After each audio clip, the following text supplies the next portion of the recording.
the reservations around finding that sense of freedom. It doesn't really come from without, it comes from within. So we tend to not think that people can accept the real version of us and who we really are. So it's something I continually search for and strive for. And, half the time, if I'm putting out videos or whatever, I'm never ready to do it. I hit send or I hit upload, and it never really feels like it's the right time to do it. It never really feels like I'm saying the right thing, doing the right thing. But you just keep moving forward. You just keep putting it out there with as much honesty as you possibly can.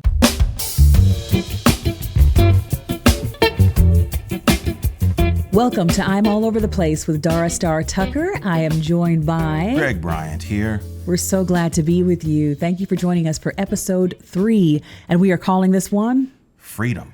The Freedom episode. The Freedom episode. Yeah. Greg, tell them where we're going to be. Okay, we're going to hit the road here. Nashville Jazz Workshop, May 21st, 7:30 p.m. Tickets are going quickly. They're almost gone, I think. Yep, almost sold out in Nashville. If you want to come, if you're near there, in neighboring states, what have you, this is your chance this spring to hear Dara in action with her quartet. We're going to be Nashville Jazz Workshop on the 21st. You can get tickets at darastartucker.com or at njw.org as well, if you forget that. The following weekend, we're in your hometown, as I like to call it, Tulsa, Oklahoma. Yeah. Tulsa. Mm-hmm. Yeah, I will be doing a show at the Lowdown in Tulsa, May 28th. That's a Saturday at 8 p.m. Again, go to the website for tickets. The following night, I'm actually doing a concert with my brothers and sisters, a gospel thing, at a church there, which is a fundraiser for my grandmother's homeless ministry. So if you are into gospel music, you could see me the next night with my entire family, and we do like lots of harmony and all of that. Mm-hmm. So 28th, I will be doing a jazz show in Tulsa. Dara's music. Yeah. My own music. It's going to be fun. And then the 29th, I'll do a concert with my family in Tulsa. So that's going to be a lot of fun. Drop it on them if they don't know where to find you. My Instagram is Dara Tucker B, DARATUCKERB. And my TikTok is Dara Starr Tucker, and that's Star with 2 R's. So you can find me both of those places. If you look my name up, Google or whatever, you'll find me everywhere. I'm on Twitter, Facebook, YouTube, everywhere. And darastartucker.com if you want to get in touch. Reach out. There have been some great feedback that we've gotten from our previous episodes or your previous episodes. Thank you to each and every one who've taken the time to listen and share. Sharing is so important. She taught me that, and I'm telling you, if you dig what you're hearing, share it with somebody. Let somebody know about this show. Thanks for the reviews. Yeah, we've seen the reviews that have come through. Thank you to those of you who have reviewed the podcast. That is really meaningful to us, and it helps us to get higher up in the rankings of who they're showing it to. So thank you for reviewing the podcast. Even if you just give it a rating, if you give it an actual review, thank you so much. If you haven't, please head over to your podcast provider and do that. We really appreciate it. And if you're listening and want to see the podcast, the visual version is on YouTube on the Dara Tucker page there. Go over there, subscribe if you can, push like, same principles apply. More people, more views, more shares. It just helps out all over the place. Absolutely. Freedom. We're talking about freedom today. Freedom. And man, you got a really hip opportunity, courtesy of the folks at HBO last week.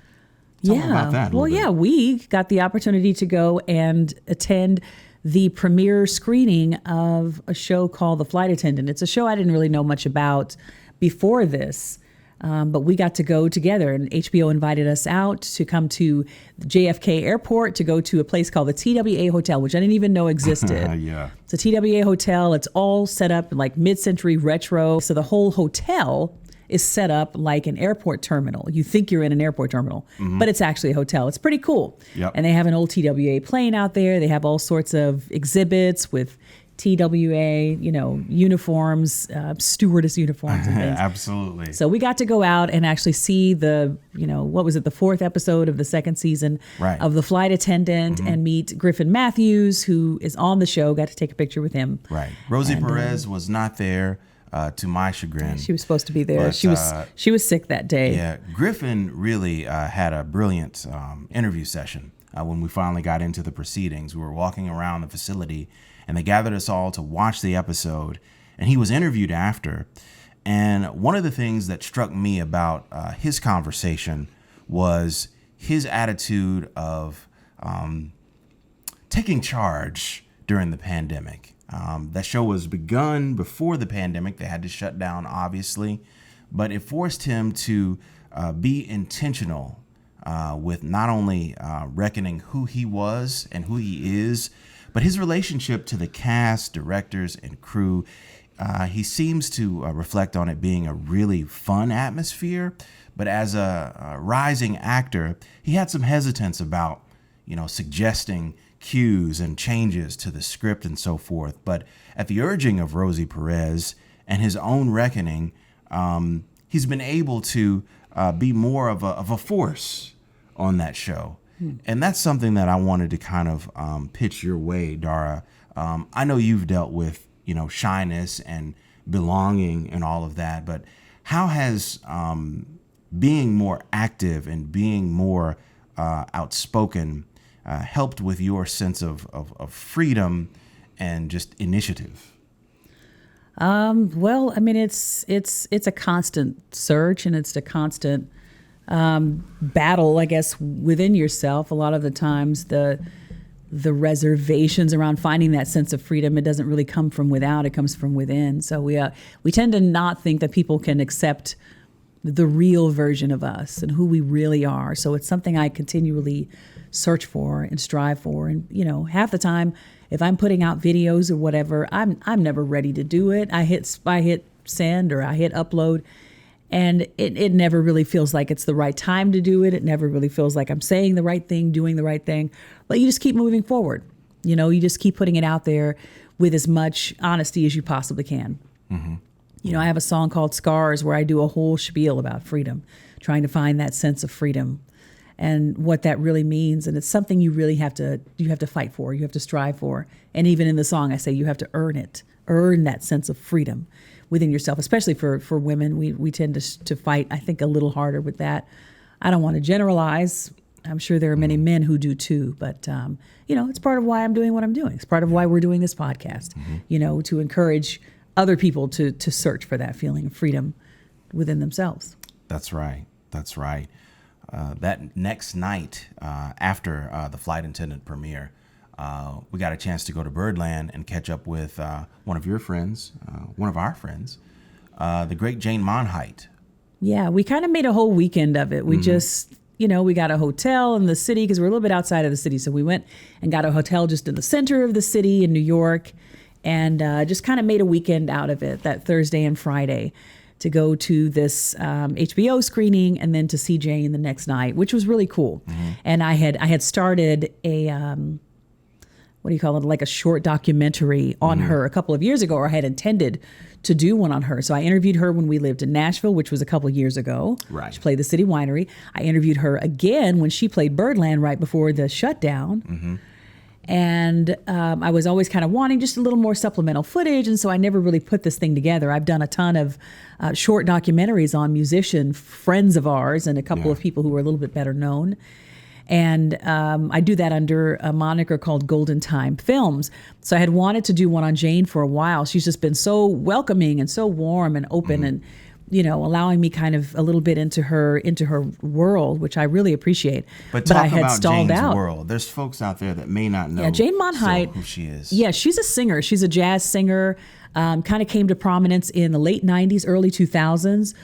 And kind of caught me at a time when I needed to be caught, and helped to introduce me to some more legit, like straight ahead so-called jazz. We call it improvisational music, Black American music, whatever. But she's kind of at the cross section between jazz and like a cabaret or whatever. Mm-hmm. But she's just an incredible improviser.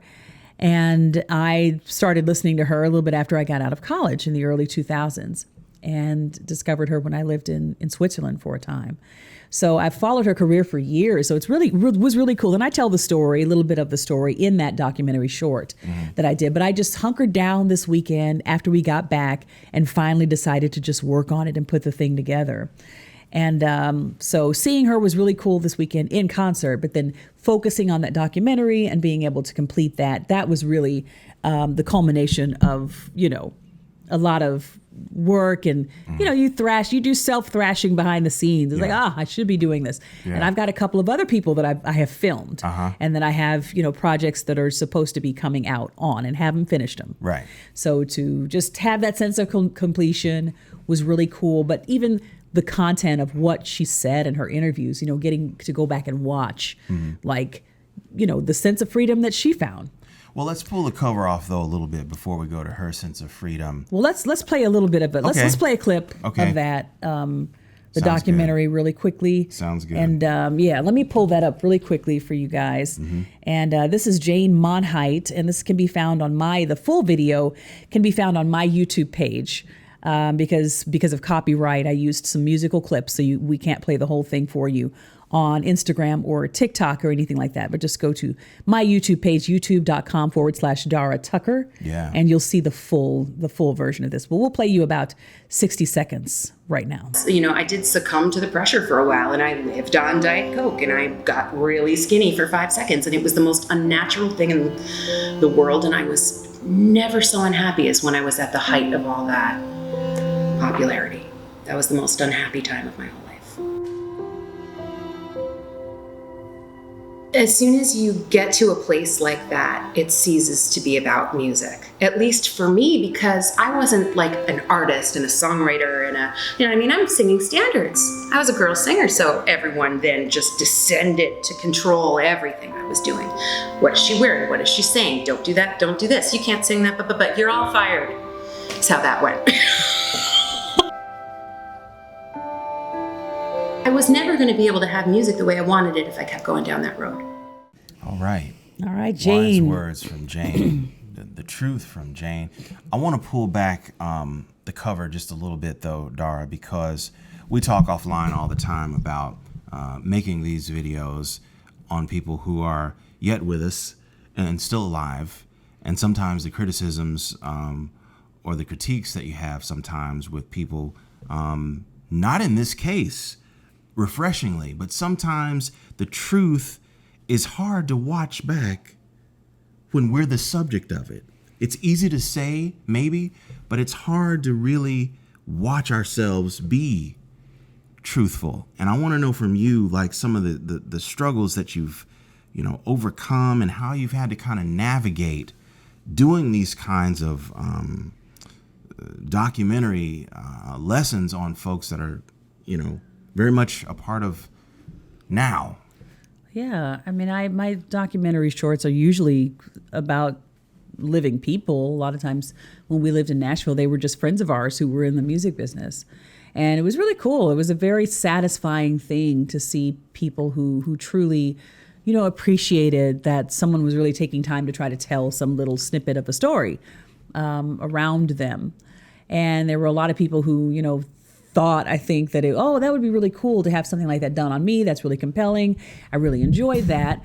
And then, when it would come to my interviewing them or my putting their truth, so-called, out there, then, they were reticent, they were shy, or they were self-conscious, or just all of these things entered into the equation. So it could be really frustrating, to work with people who, they wanted to get a version of the truth about themselves out there, but their own reservations about being truly seen for who they are would take over, and would kind of make the process not fun, because they would see it and be like, oh my God, no, I don't look like that, or I don't talk like that, or I don't, I didn't mean to say that, or I didn't want that to come across in that way, or whatever. I don't want people knowing that about me.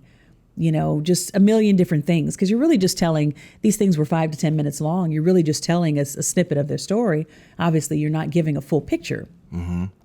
But a lot of people, it would just, sometimes there would be a disconnect between what they seemed to want to share and what they would actually share with me when they would sit down with me. And then what, how comfortable they would feel with really being forthright with their audience and what they, felt like people could handle with regard to them. But the experience with Jane was just, it was so cool, because she sat down and she clearly just, she was ready to just be real. And she's gotten to that place in her career where she's, doesn't have a lot to lose. She has her audience, she has her people, she knows who she is. She's come through this whole long whatever. You'll hear her tell the story if you go and watch it, or if you have watched it.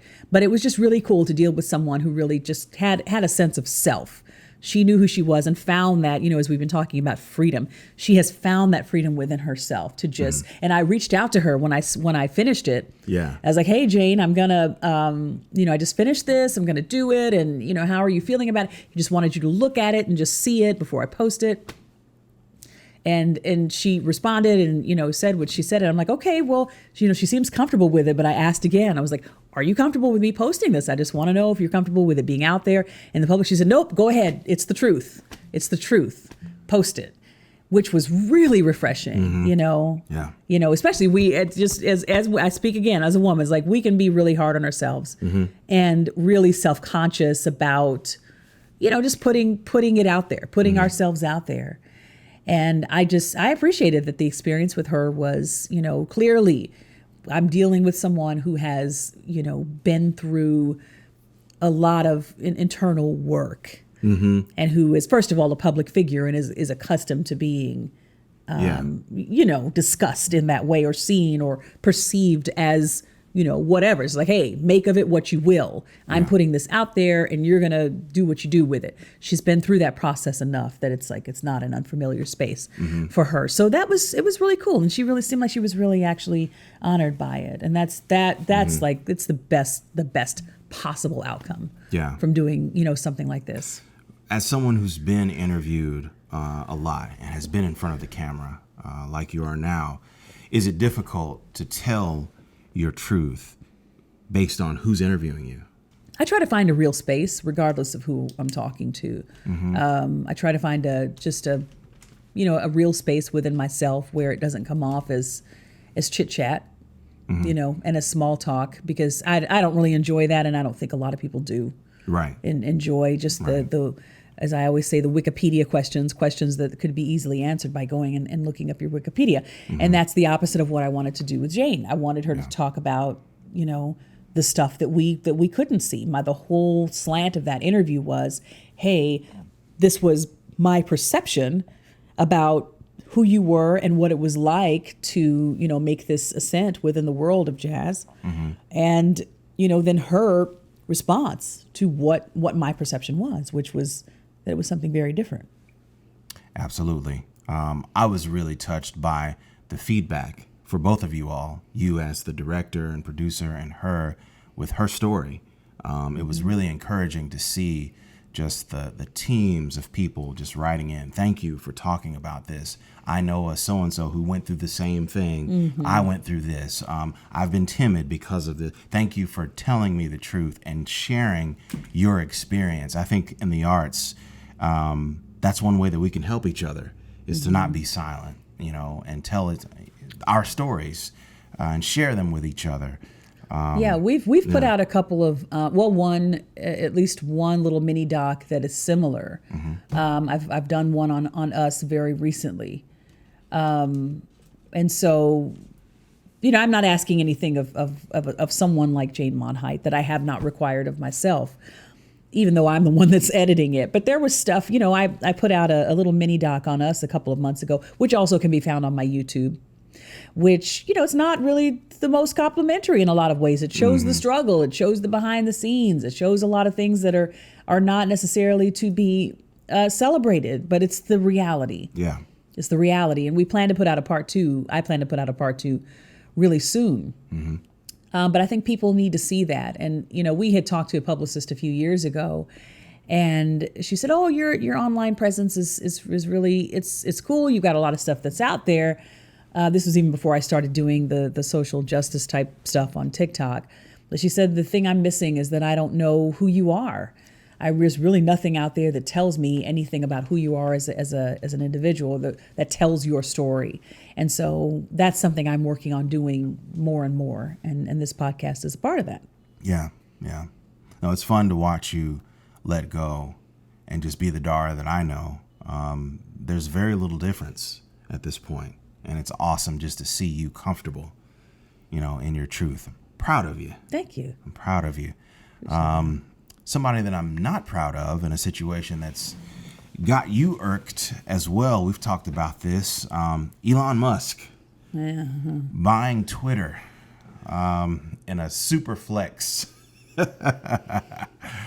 Oh my goodness. To be able to single-handedly buy a social media platform of that magnitude is just gross to me. Yeah. And I'm going to get off because it's not my podcast, it's yours. I mean, hey, you're here to talk about it. I really had to reflect on, in general, what made you really get more involved with social media in the first place. Because I sensed your angst and anger, number one, that they would allow this to happen. And number two, that flex of capital was so convincing to them that any kind of boundary was out the window for this, alleged, campaign for free speech, which I think in another way is just, capitalism putting us in a bind. Yeah, it had me. I will say that I went through a little bit of just a little mini depression for a couple of days. I was finding it hard to do the things that I was supposed to do for a good 2 to 3 days. It really just knocked me psychologically. But about Twitter, you're not really Twitter. I mean, like that. people who are not on Twitter like that don't really understand the influence that Twitter has. There's a reason that this man wanted to pay $43 billion to be able to control this platform. So just because I'm not on it like that, or some people are not on it like that, a lot of the, the heads of thought and industry and, all sorts of influence is situated on that platform. Yeah. And it's valuable to him for that reason. And I feel like I know, and he knows the reasons. Elon and I know. No, I feel like he knows the reasons that he purchased that platform. And it can be very powerful. I don't think that old, so-and-so 45 would have won the election without it, frankly. Okay. I don't think he would have won the election without it. And it's it's interesting to think how another election cycle could go if he doesn't have it. Right. If he doesn't have it as a mouthpiece, he'll find his way to get his stuff out there. But I haven't had to hear from him. Right. Which is, a relief, and the primary conduit that he was getting his message out. This is, the former president, was through Twitter. So yes, that platform is quite valuable. What I can see is being willing to pay for free speech or freedom is basically the illusion. It's really more of him paying for theater. And I think the wrong kind of theater, because the people that you're talking about having full reign or free reign is all kinds of abusive. And how is that free? I don't understand that. I really don't understand that. There's so much that's wrong with it. I almost hate to start talking about it because it's just me, yelling at the sky at this point. But you've had to deal with that ugly side. I'm sure Elon Musk is so insulated that he doesn't have to read his comments. But when things are unchecked, they get pretty disgusting. Yeah, it's very disturbing. All of it. It's like we need to let more who on this platform. And then when you start thinking about, which I'm considering doing a video about, when you start thinking about where he came from, the fact that, I haven't super investigated this, but his father, I believe, grew up in the former Rhodesia, which was founded by Cecil Rhodes. I will be doing a video on Cecil Rhodes of South Africa. Just these horribly racist, white supremacist, unscrupulous, really evil people, the history of all of that, and then who he is and the kinds of things that he's had to say about what should and should not be allowed on a platform like that. It's all very sinister. He's like, to me, he's like a superhero movie villain to me in my mind. He comes off as whatever he comes off as. I don't follow the dude. Yeah. But, I don't think people kind of realize just how sinister this dude actually is, and the impact and influence that he can and will have. And it'll probably be, a long time before we really are set free from the, entanglement that we have gotten ourselves into with him, which the man is not, he's not self-made by any means. Right. He swindled his way to where he is. And, these oligarchs they're money hoarders, because once you get enough of it, you can make more of it and make your reputation off of the idea of being able to get more of it. And then people just let you say and do whatever you want to do. Okay, I'm done talking about Elon Musk. Okay. Don't want to talk about this man anymore. It's pointless. Okay. We're going to do some investigation, and I'm going to start to talk about the realities of what he represents. So you all will see some more content coming from me on this in a way that feels more productive than what I'm doing right now. I'll be looking forward to it too. And what kind of snapped us all out of that depression was a visit to the woods, and not just any woods, but Bethel Woods in New York, upstate, the Woodstock Museum. That was a cool trip. It surely was. This was our second time, just to be fully transparent about it. We visited once at the end of 2020. There have been about 5 people in the entire museum, and that just rural quietness centered us in a way that I don't think we had been for several months, and it was almost the same kind of renewal. And lucky for us this time, we got to take along 2 of the original members of that generation, my folks, my parents, my mom and dad. They came to visit. And man, just to see them happy and the smiles on their faces, recalling their youth. They didn't go to Woodstock, so it took them 50 years, but they got there. That's pretty cool. They got there, It was cool to see that through their eyes. That was a different kind of experience than what we had the first time. Of course, Greg and I both have a love for that era and a lot of that music, but just to see it from their experience, it was just different. It was different, It was. Those songs meant something to them, have meant something to them for what, 50 years? Yeah. How long has it been? 50 years? 53 years, oh, something my goodness. like that. Yeah. Wow. Yeah. But yeah, I'm in my head right now. I'm hearing Richie Havens' "Freedom," which obviously is one of your mom's favorite songs. Yes, let's play it. Let's play a clip of clip of Richie Havens singing "Freedom" right now. Okay. Freedom, freedom, freedom, freedom, freedom, freedom, freedom, freedom. Sometimes I feel like a motherless child. Sometimes I feel like a motherless child. Sometimes I feel like a motherless child. Along way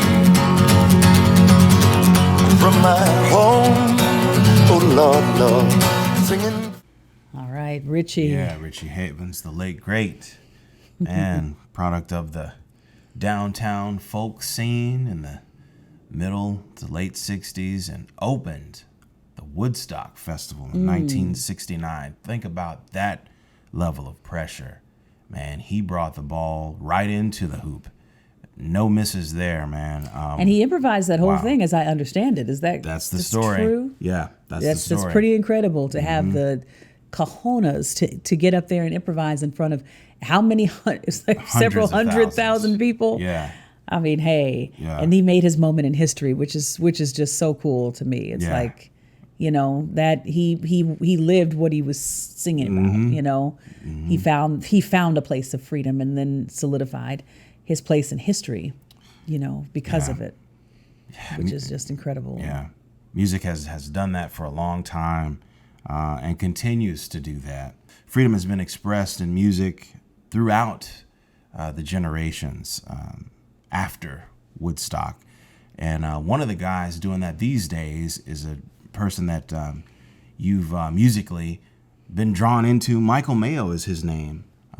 He's one of the more exciting vocalists that's out there right now, kind of almost in the vein of like a I hate to make the comparisons, but almost in the vein of like a Bobby McFerrin for the present day. Yeah. This dude he's something special. He really is. I marvel at just the clarity of like his notes. He does a lot of interval jumping. But man, not only has he studied instrumental music and vocal music, but man, the way that he jumps from note to note, you can hear every note in these super fast, intricate passages. And he doesn't have to do that. He's very musically mature and wise to be as young as he is. It's not just a chops or an acrobatics fest. He can give you that, but he can also give you some sensitive, heartfelt music. And we saw it at the Greenwich Music School a couple of weeks back in a solo performance. Michael with his looping device, his digital delay device, and at the piano for a couple of songs, which I've never seen before. But man, I really enjoyed it. And I know you were super inspired. Yeah, Michael's got some real improvisational chops. And that's the reason it isn't just a display of prowess. Like there's real thought and real intelligence and study and learning and training that goes into him doing what he does. I mean, I think he's one of the great improvisers of our time. And we've recently become connected on social media. We follow each other on TikTok and on Instagram. So he's kind of getting to see more of what I do, which is really cool because I've been an admirer of his from afar for a long time. But this was our second time seeing Michael in concert. People are probably perceiving that we just go to shows all the time, which I guess we kind of do go to a lot of shows. What it's been most recently. You know, we're kind of breaking out of this pandemic zone and getting out there. We'll be going to see Jacob Collier tomorrow night, which interestingly enough, before the pandemic, Michael Mayo was supposed to be going out on tour with him. Oh, yeah. So I was looking forward to seeing that show, but that did not happen. But it's cool to see a lot of things opening up for Michael Mayo. He's starting to get more opportunities. And speaking of the freedom thing, to zero back in on that, it's really cool that Michael is really, I think, one of the artists who's found that zone. He's found that place of freedom because of the careful study and the practice that he does, because he takes his craft so seriously. He's able to find that place of freedom, which is just, it's incredible to watch live. I mean, to have, again, the cojones to be able to do this in a live setting, to put your money where your mouth is. When we talk about, the freedom that improvisational music is supposed to offer you, Michael has found that, and it was really cool to be able to witness that live. I'm going to play for you guys a little clip of what I saw, and of course, like I said, I followed him for years, and I've known about him and stuff. And people can post about gigs, and you just kind of miss it. You're just kind of scrolling by on social media, and everybody's posting about all kinds of things, right? And you're not zeroing in. But he posted this little clip on Instagram, which I'm going to show you, play for you, that really drew me. And I was like, oh man, I got in his comments. I was like, man, let me go buy these tickets. I gotta go buy these. You don't care nothing about my bank account, do you? It's just like, dude, I gotta do it. You do this on social media, and you're gonna make me buy these tickets, which he did. And it was actually my first time getting to meet him in person, IRL. First time getting to meet him in person, going out to see him at the, what did you say, the Greenwich Music School. West Village. So I'm going to play this little clip of his arrangement of a standard called I Didn't Know What Time It Was. This is Michael Mayo. I didn't know what year it was, life was no prize. I wanted love and there it was, shining out of your eyes. I'm wise and I know what time it is now.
She'll be there for a while, folks. If we weren't doing the podcast, it would turn into a Michael Mayo bootleg album display.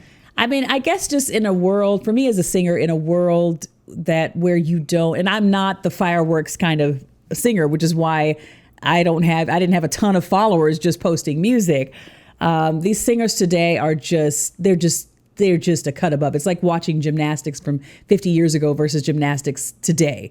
You know, these are all Simone Biles, freaking Kobe Bryants. These are like, I mean, it's just peak athletes at the top of their game.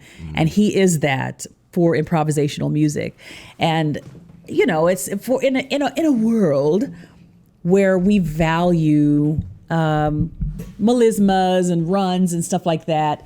In a world where we really value melismas and runs and things like that, he's just a breath of fresh air because it's really not just about, you know, the same sort of, you know, running through the blues scale kind of thing. Like this is really thoughtful. These are thoughtful note choices. He's really, you know, expressing, you know, his way through the chord changes. And there's just so much, as I say, intelligence and wisdom and, you know, thought that goes behind this stuff. It's so rich, you know, it's almost like listening to Layla Hathaway or something, just the level of improvisational prowess that he's able to display. It's just, it's so, I don't know. I don't even have a word for it, man. It's just overwhelming. It really is. It really is. And I think that with anything, we both mentioned the word wisdom. Those performers who you mentioned are definitely in that category, and they have the know-how to know when to do what, you know, as well as being fearless and trying things, maybe some things that they haven't even, you know, practiced, but being okay and sure of themselves and the gift and that they've cultivated, you know, they just didn't wake up, you know, born that way. You know, they've had the experience under their belt, whether in the practice room or on the bandstand. I think it's interesting, though, that a lot of folks who want to do what they do, they sometimes miss out on that wisdom thing. And it can go for instrumentalists, too, of course. You know, I like it when a singer sings the melody and sings it correctly and sings it with a pure tone and expression and can interpret the melody like you do. I love that. I also love what Michael does. But yeah, I think we can get into the danger sometimes of, you know, trying to be, you know, aspirational, but again, not counting on that wisdom, you know, aspect. It can get us in trouble. I mean, it's, you know, the episode's about freedom. So it's like, all right, where is the place of freedom? How do you get to that space of freedom that Michael Mayo has clearly, and who knows what he wrestles with or struggles with behind the scenes. I don't know, but the perception I have is that there is a certain amount of freedom. Well, it's about the study, and it is about gaining wisdom, and it is about gaining experience. And, you know, a baby's completely free, but a baby has no skills. And so, you know, that's cute when you first start out. But, you know, what is it that we come to see? We want to see freedom, but we don't want to see unbridled freedom without the wisdom, without the restraint, without the knowledge and experience and all of the things that he brings to the forefront. So it's just a lesson to us as artists that, you know, that time that you spend behind the scenes, because I have heard him or seen him reference that online, the amount of time that he spends behind the scenes preparing to do what he does, learning, studying, rehearsing. I actually took one lesson from him a couple of years ago, like at the beginning of the pandemic. That was when we first met. But the amount of time that he spends working on his craft, that's the real story. You know, it's like the picture of the iceberg where the very tip of it is what we see, but all of it that we don't see is what exists underneath the surface. I love that analogy. And that's where the real work is done. And that's where the real freedom is, again, earned. I use this word earned, you know, frequently when referencing freedom because, you know, it's about more than just getting out there and letting it all hang out. As professionals, we're expected to do more than that, you know, with what we have. We're expected to, you know, to bring something of, you know, our refined self to the forefront, but then have a certain amount of freedom within that, which I think he does beautifully. And Jane does as well. We're connecting, you know, there's a through line between all of this. Both of them make me want to go back in the practice room and spend some time. Because what we've seen has been nothing short of inspirational. I'm not playing my music after that. Oh, come on. I'm not playing my music after that. We're going to talk about a couple of the. We're going to talk about a couple of the videos that I've done this week. Deflection Doll. I did one called Deflection Doll. It was a skit about. How do you describe this one? This is the second in a series of videos about fictitious products that could be sold to, let's say, members of society who want to rewind the society to eras that were comfortable to fit their prejudice. Yeah. So this is it's an infomercial parody. It's an infomercial spoof, and I'll play this for you now. This one's called Deflection Doll. This one made it to my Instagram and to my TikTok. This is Deflection Doll. Did pretty well this week, or last week. Tired of black people bringing race into every conversation? Annoyed at seeing yet another social activist in your feed when you'd rather be watching makeup tutorials? Wish you could be marginalized too so people would pay you some attention? Well, worry no more. We've got just the tool to help you combat the woke mob so you can get back to watching Mike and Molly reruns on CMT in peace. Introducing Deflection Doll. From the people who brought you progress blockers. She'll take the attention off your refusal to educate yourself around race and give you the perfect comeback to woke social justice warriors who want to destroy our country with too much decency. Quit playing the victim. Deflection Doll comes pre-programmed with dozens of poorly reasoned reflex responses that quickly dismiss hundreds of years of historical wrongs. You're playing the race card. You'll immediately achieve a feeling of moral superiority as you remain securely shielded in your echo chamber of racial ignorance. This is gatekeeping. The PC police won't know what hit them. Deflection Doll comes armed with a myriad of bootstrap arguments, logical fallacies, and hidden biases that will keep you and your opponent distracted from the issue at hand indefinitely. No one's hosing you down in the street. You're not oppressed. Act now and we'll automatically upgrade you to the all-new White Tears edition. Deflection Doll will turn on the waterworks at the first sign that her privilege and cultural assumptions are being challenged in any meaningful way. Slavery was 400 years ago. Order your Deflection Doll today. Cell phone and false police report sold separately. Ouch. That was fun. Poor baby That doll. was a lot of fun. I get she would be an object of prejudice. I get to do my worst acting. I love it. Just my most cheeseball acting, infomercial acting. I love those. And the companion piece, Progress Blockers, you re-released. What do you call it? Reposted Progress Blockers, and it actually kind of did a little something. Did as much as that one, even more maybe. Yeah, it actually had more views. Yeah. The big surprise for me though was one you called Generation Jones. That one jumped off. Yeah, people love talking about that stuff. It's almost like talking about the signs, the astrological signs or something. Yeah? People, Okay. And I saw a couple of people make comments that talked about Generation Jones with Cancer rising sign or something. They were actually integrating the signs with these generational assignments. It was very odd to me. What makes it fascinating for me is, again, these are the in-between generations, okay? So Generation Jones, if you don't know, is the generation technically at the end of the baby boomers, but before Gen X. Did I get that right? Right. It would be like 55 to 65, somewhere in there. Okay. And yeah, I was surprised that a lot of folks on this app, this TikTok app, which I would think would be millennial folks, going nuts about Generation Jones. Yeah, a lot of them were in there saying, I'm Generation Jones, or my parents are, this is my parents' generation, or this is me, whatever. Gen Jones is on TikTok. That's a trip. Yeah. That's a trip. And it took off. They are in the house. And it took off. And well represented, which is hilarious to me. Yeah, there were some contentious arguments in that thing. So whatever, people will argue about anything. Absolutely. And a lot of them, I did a follow-up video to that, which I just ended up taking down because I kind of said, well, these are all micro-generations. And so the Zennials and Zillennials and all these mini micro-generations, like you guys are kind of, you want to take away all the meaning of what it even means to be a generation. Oh, so, my goodness. Yeah, there were a lot of people who were snarky at me for that. So Surely. I just took it down. I've started learning to take down videos now. I didn't used to do it often. Oh, yeah, okay. But it's not even worth the headache half the time, especially if it's just some off the cuff thing that I did. Very rarely, if it's like a planned out scripted video, very rarely would I have to take that down. Okay. That has almost never happened. But yeah, some of the ones I just do, just kind of sitting around talking.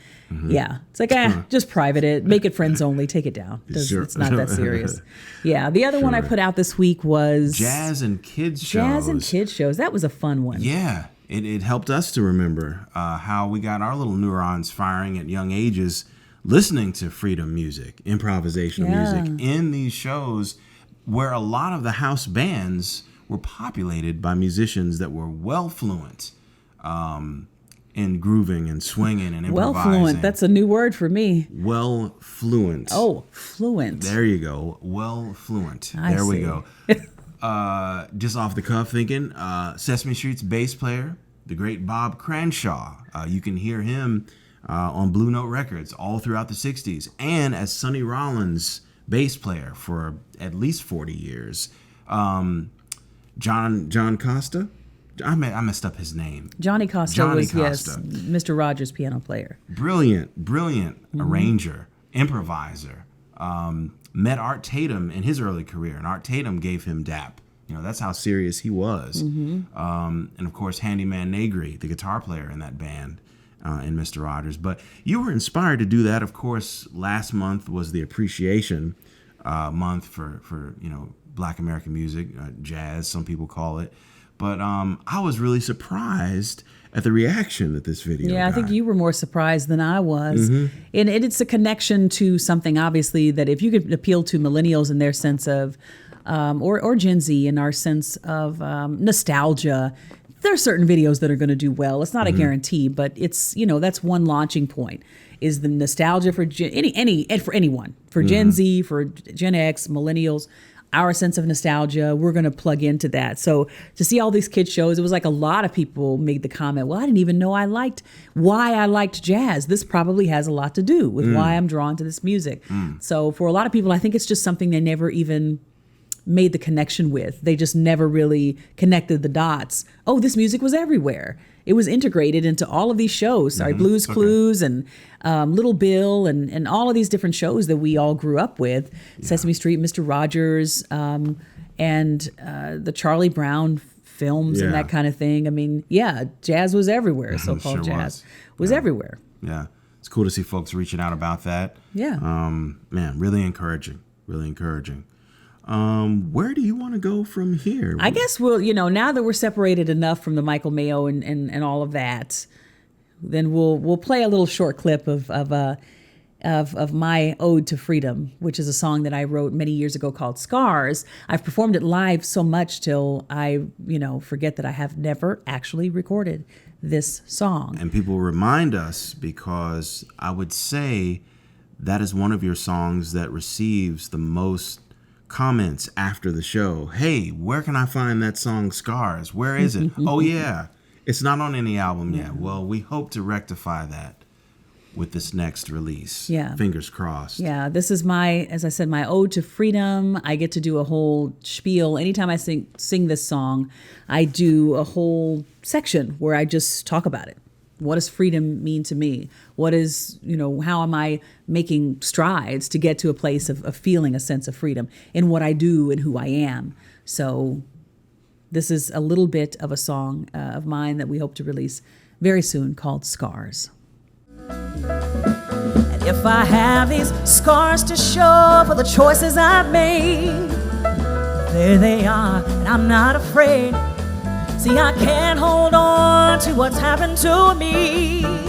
So here I stand, so glad to be free,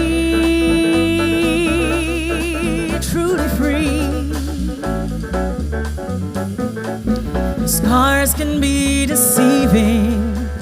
They remind you of trying times when there was pain and trouble piercing you inside. But if you start believing there's no room for love, you won't see the blessing in the struggle to take wings and fly. But if you let it go. Time will show you there's a lesson to be learned.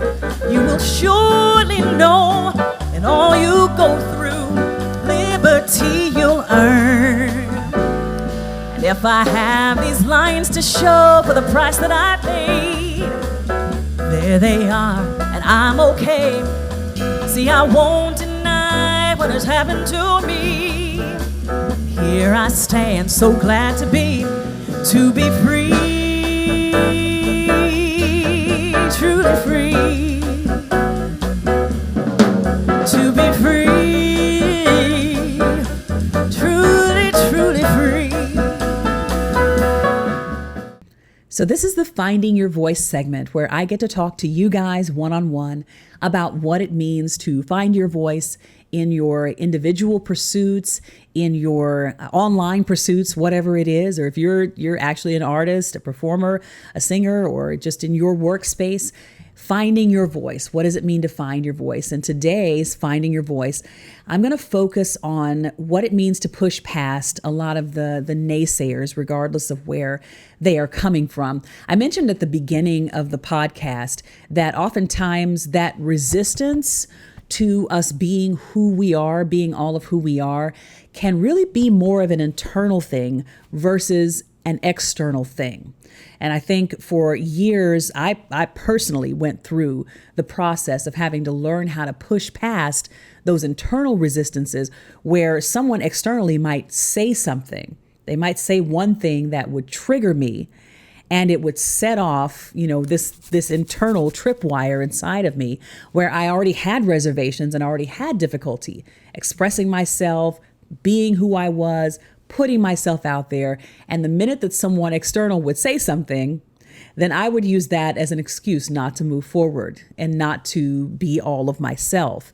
And so I finally came to a point a few years ago where I realized, wait a minute, why are you allowing other people to have such a heavy influence on who you are, what you do, what you say, and all of that? They just express an opinion. They expressed an opinion, and you have opinions too, and they get to express those, and you get to ignore them if you choose to do that.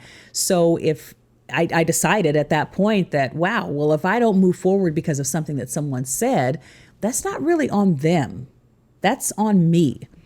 That really is a reflection of the fact that I am not able to handle the idea of not being approved of, the idea of disappointing someone, which I think I've talked about here before.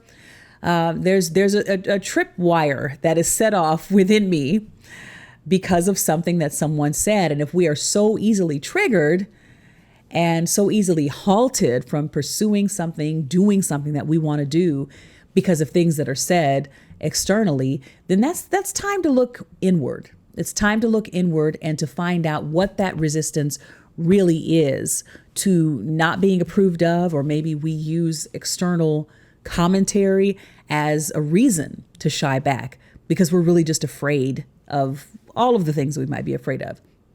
We could be afraid just to fail, simply, or afraid to be hurt, afraid to receive negative criticism or feedback. There's 100 different reasons that we could have reservations about moving forward. But oftentimes it's time to look within versus blaming someone else for not approving of us. But when you do have those family members and you have those friends who feel that it's their job to make their opinion known about everything that you do because they want that influence, they need that influence, what do? The primary thing that you have to focus on is removing yourself from that influence. And unfortunately, if that's close family members and if that's close friends, then that may mean drawing boundaries that you have never drawn before. And we value those friendships. We value those relationships. It isn't just a matter of saying, well, get out of here, you perfect stranger, in my comments section. Who cares what you have to say? It's not that. This could be, someone very close to you. So there's a lot at stake. But I think if we are valuing ourselves and our freedom, our progress, and achieving those things, those goals that we have in sight, if that's our primary aim and our primary target, then we have to choose ourselves in that scenario.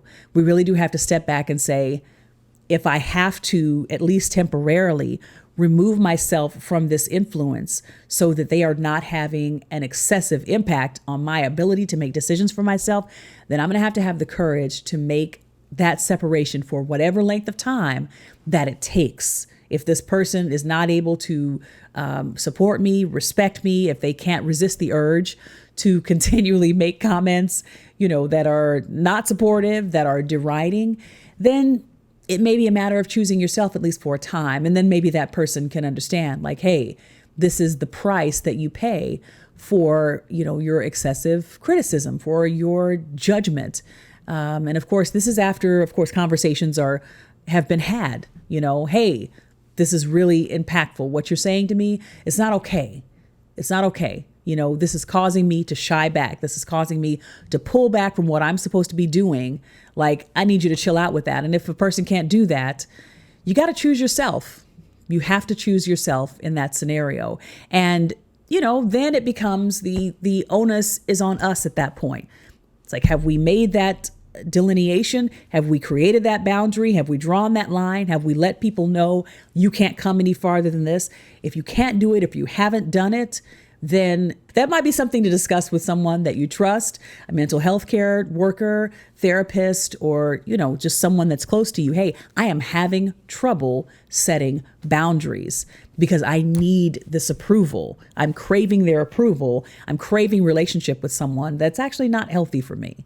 So again, putting that impetus on us to make those declarations for our own life and to decide how we move through the world, because you're constantly going to run up against people who don't understand what you're about, who don't necessarily know how to best support you. And it's our job to create those lines and those boundaries to let people know how to respect us so that we can continue to move forward with what we know we're supposed to be about without a whole lot of deriding and distractions around us. And it's important business. It's important stuff. And you're worth it. And I'm worth it. We're all worth it, being our best selves. So just wishing everyone just grace and peace in your pursuit of who you are. And so thank you all for listening. This has been I'm All Over the Place with Dara Starr Tucker. And we're looking forward to seeing you next time. Be sure to follow me on social media platforms. Give us a recommendation and a rating on your podcast platform. And look for me online because I'll be there. We've got some really good material, good videos that are coming up in the next week or so. I'm working on them now. So I look forward to seeing you. This has been I'm All Over the Place with Dara Starr Tucker. We'll see you next time.